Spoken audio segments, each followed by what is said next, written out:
Hi guys, thanks for tuning in to another video on ForgottenWeapons.com. I'm Ian McCollum, and I'm here today visiting Marstar in Canada, taking a look at some of the guns that they have in their collection and inventory. And one of those guns is this Czech vz.59 medium or general purpose machine gun.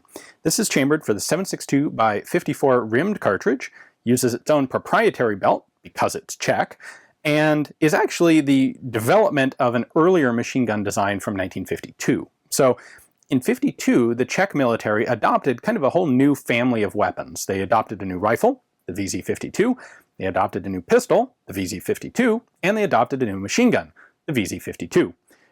Kind of like US designations, we had an M1 carbine and an M1 submachine gun and an M1 rifle. Well, they had the same sort of thing. Everything here is the model of 1952.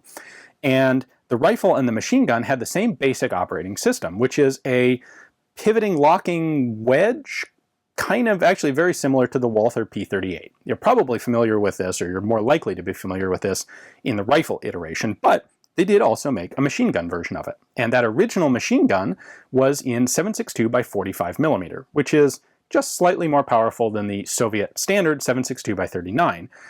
And it used that proprietary cartridge because it's Czech. And they, I guess, a combination of they wanted to assert their quasi-independence from the Soviet bloc, and they also thought that they had a better cartridge. However, that didn't last very long.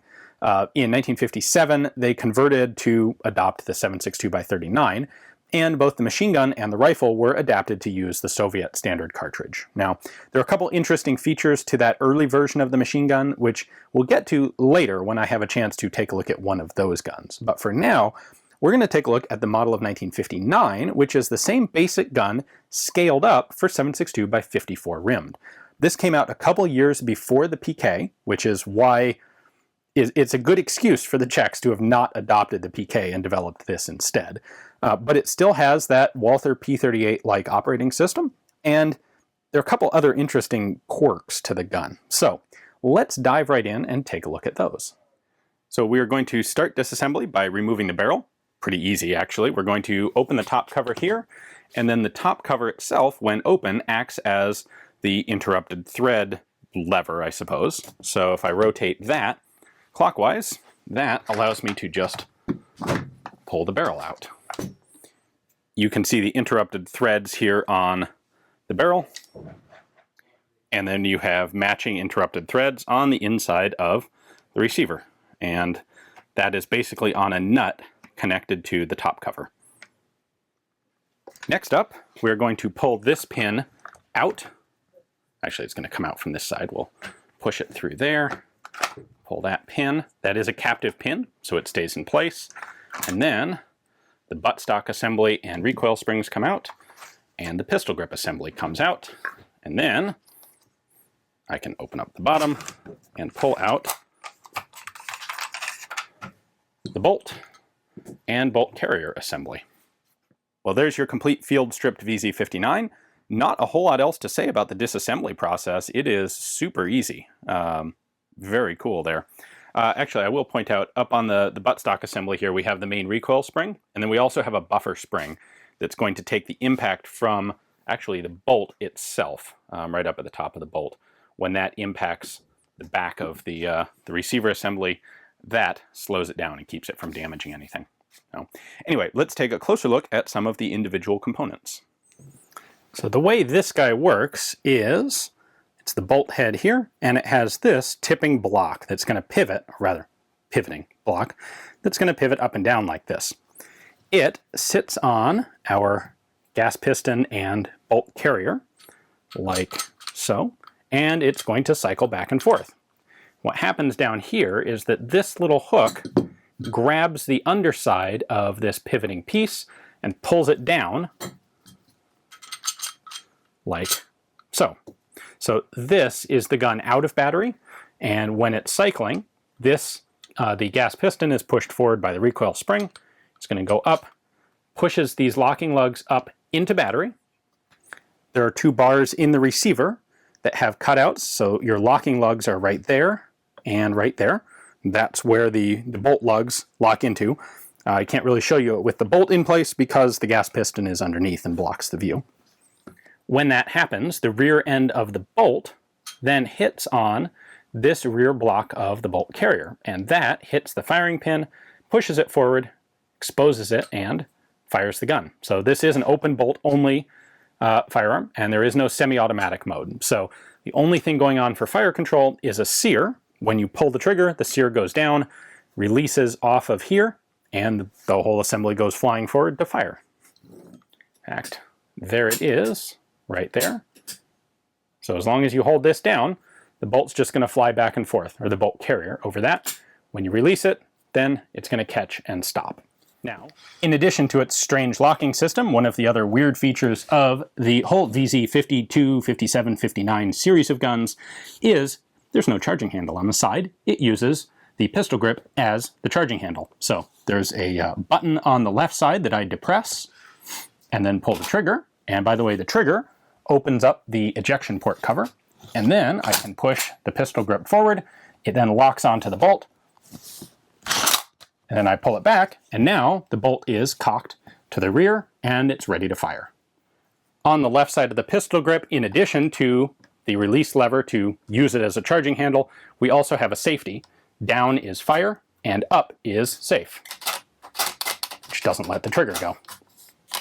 That does let the trigger go. Now, this lug for releasing the charging handle, or releasing the pistol grip to use as a charging handle, is going to drop the rear lug on the assembly. When these pieces are assembled in the gun, that rear lug is snapping onto this little bottom plate on the buttstock assembly. So pulling down this lock allows the charging handle to come free of the buttstock, and then you push it forward until the sear engages with the bolt carrier, just like it's ready to fire. So you snap the sear onto it. That's why the trigger has to be pulled. There we go. That's why you have to pull the trigger to do this. You push it forward, release the trigger, sear engages in the bolt carrier. Right there. Right there. And then you can pull the whole thing back. A couple other elements to show you. We have a feed tray cover right here that pops up pretty easily. And then we have this feed pawl right there. That is connected to this wheel, and it pivots like that.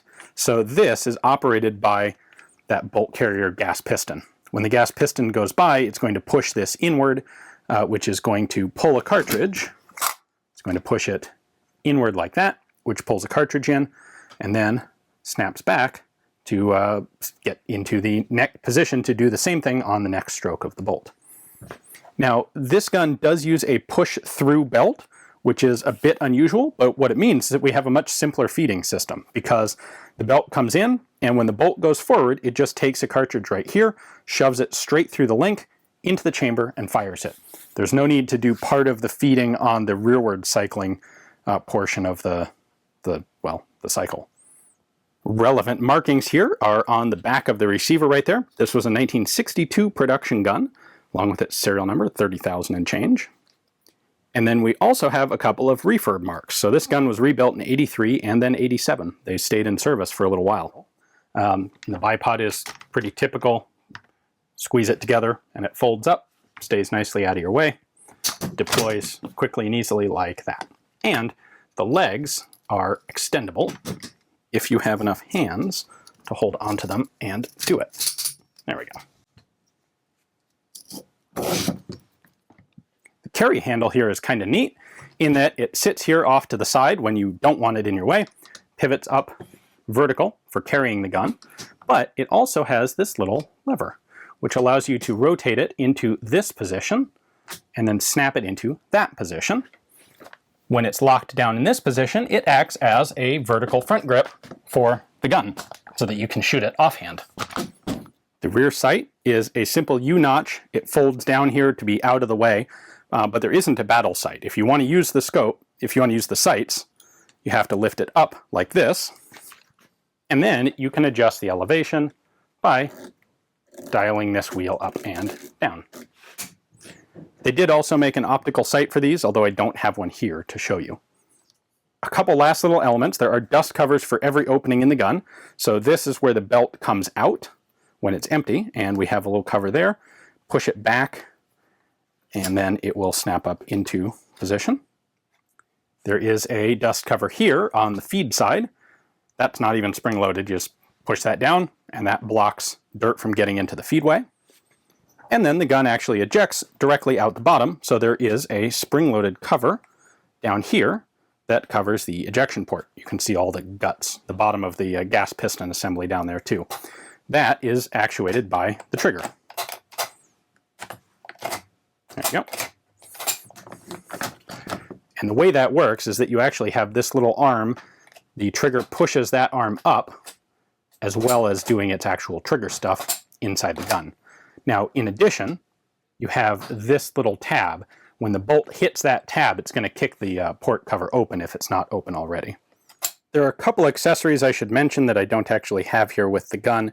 One is a belt box. These were used with 50, 100, and 200 round belts, and the 50 round belt fit nicely in a little side-mounted belt box for easy transportation. There is a short barreled infantry model, and that's what we have here, with about a 21 and I think 21.5 inch barrel. There's also a 25 and change inch barrel, heavier barreled version for other purposes. Like I said, they did have an optical sight that was sometimes used. They did also have tripods. So this was definitely the universal machine gun concept in action, where you could have this as the portable infantry gun, or you could set it up for use in an emplaced position or defensive role. This gun would be modernized a bit later on. There was a version developed in 7.62 NATO, and it was adopted by a couple armies in the region, and I believe to some extent it's actually still in service. Well, I think the big question now is, how does it actually shoot? So we're going to take it out to the range and find out. Stay tuned tomorrow. We'll have the full shooting video posting with the vz.59. And in the meantime, big thank you to Marstar for letting me play with, disassemble, shoot, and show to you guys their vz.59. If you're up in Canada looking for shooting supplies, definitely check them out. Also, a big thank you to all of my Patreon supporters whose loyal and excellent support makes it possible for me to travel to places like this and bring you guns like this one. Thanks for watching.